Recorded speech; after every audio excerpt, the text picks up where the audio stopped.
Voilà, nous avons réuni pratiquement l'église de Kinshasa pour échanger au sujet de l'organisation du cinquantenaire, laquelle organisation doit pratiquement faire l'objet d'appropriation de tout le monde pour sa réussite. Nous avons demandé à ce que chaque chrétien, chaque croyant puisse s'approprier du cinquantenaire. Et en s'appropriant du cinquantenaire, cela voudrait dire que le succès du cinquantenaire dépendra du niveau d'engagement de chacun de nous. Notre maman, coordonnatrice de la chefferie spirituelle, nous a demandé dans son message de vœux de pouvoir contribuer financièrement, matériellement, même en idée, pour que le cinquantenaire réussisse. Et ce cinquantenaire, ce n'est pas quelque chose à prendre à la légère, parce que ce cinquantenaire a un objectif aussi évangélique.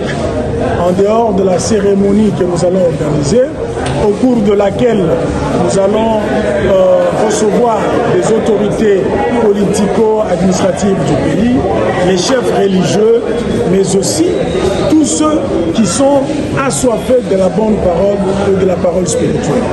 Et cet événement, pour qu'il puisse réussir, nous avons besoin de la contribution de chacun de nous. Le budget qui est fait s'élève au moins à 1 500 000 $.